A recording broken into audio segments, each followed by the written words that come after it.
Welcome to Outside Views, and today we continue our series Briturn the Obstacles. And this is chapter 13, Fisheries. As we examine the possibility of the UK joining the European Union again, it's essential to remember that this would not be a simple reversal of Brexit. The UK would need to apply as a new candidate and undergo the rigorous EU accession process, adhering to all the requirements for membership. And as I said, today's focus is on chapter 13 of the Acquis Communautaire, and that is fisheries. And the EU's fisheries policy is one of the most contentious and politically sensitive areas of integration here. The Common Fisheries Policy, or CFP, governs everything from resource and fleet management to sustainability, state aid, market regulations and control measures. And for the UK, aligning with these rules again would mean significant adjustments in policy, in strict quota adherence, and re-establishing cooperation with EU monitoring agencies. Before Brexit, the UK was a major player in the EU's common fisheries policy, benefiting from shared fish stocks and access to the European market. Since leaving, UK fisheries have faced significant challenges, including new trade barriers, loss of market access, and disputes over fishing rights with EU member nations. Joining the EU again would require the UK to return to the CFP framework, which would come with both benefits and significant political challenges. But let's break this down into key areas, into access to waters, fish stock management, sustainability policies, trade, and enforcement mechanisms. So first, the access to the waters. One of the biggest Brexit battles was over fishing rights. Under the CFP, member states share access to EU waters based on historical fishing patterns and scientifically determined quotas. And Brexit was sold as an opportunity for the UK to take back control of its waters.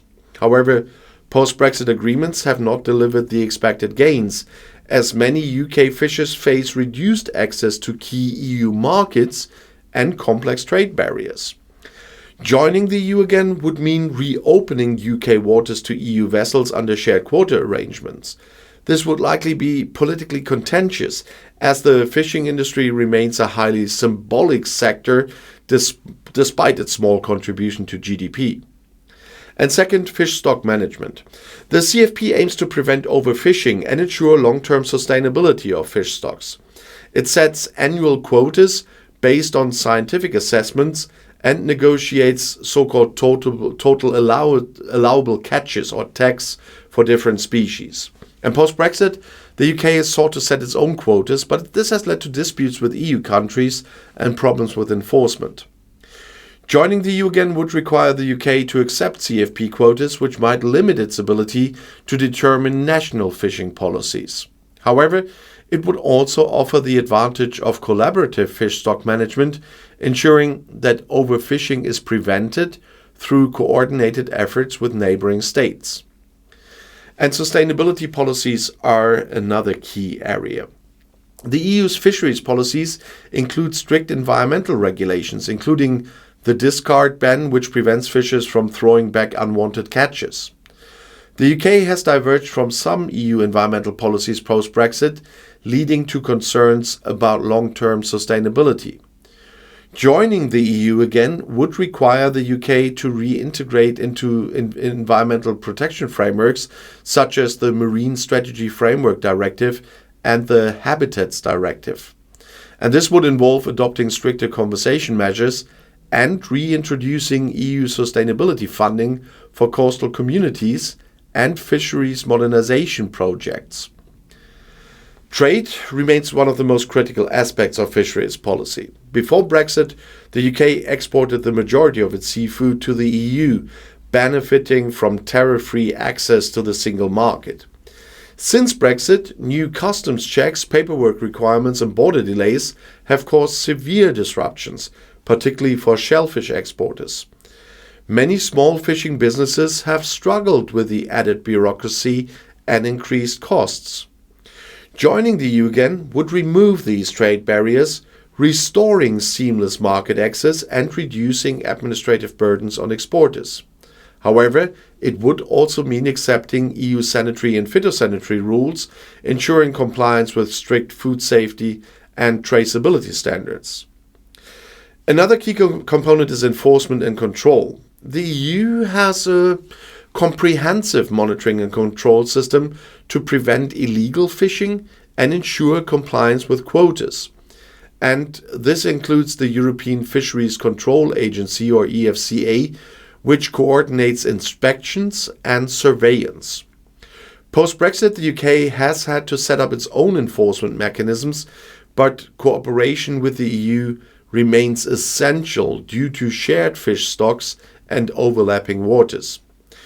Joining the EU again would require full participation in the EFCA system, harmonizing enforcement mechanisms, and ensuring that UK fisheries comply with EU-wide regulations. But how difficult would it be for the UK to complete this chapter? From a technical perspective, the UK has the institutional framework to align with EU fisheries rules. However, the political challenges are significant. The fishing industry has been one of the most vocal sectors in Brexit debates, and accepting CFP rules again would likely face resistance from some stakeholders. At the same time, many fishers have seen the economic drawbacks of Brexit and may welcome the return of EU market access and financial support. A major benefit of reintegrating into the CFP would be the stability for the fishing industry. Since Brexit, UK fisheries have faced uncertainty, fluctuating quotas, and trade disruptions. Joining the EU again would provide a predictable policy framework, financial support for coastal communities, and improved sustainability measures. Additionally, it would allow the UK to participate in EU-level negotiations on fishing rights, ensuring a voice in decision-making rather than being subject to external agreements. However, there are potential downsides, of course. The UK would lose unilateral control over its waters and would have to share access with EU vessels again. And this could lead to domestic political tensions, particularly in coastal communities that supported Brexit. Additionally, joining the CFP again would mean accepting EU conservation measures and quota allocations, which may not align with current UK policies. So in conclusion, Chapter 13, Fisheries, highlights both the opportunities and obstacles of a potential Briturn. While the benefits of reintegrating into the CFP include restored market access and sustainability funding and coordinated fish stock management, the political challenges surrounding sovereignty and quota sharing would need careful negotiation. For the UK, this chapter is not just about compliance, it's about securing a stable, profitable and sustainable fishing industry within the framework of European cooperation.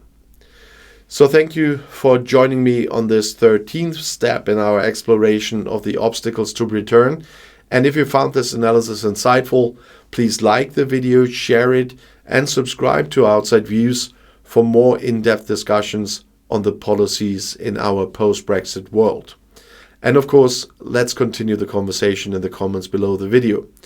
What do you think about the UK's ability to align with the EU's fisheries policies? I look forward to your thoughts, and as always, stay informed. See you in the next video, and the next one is right here in the end screen.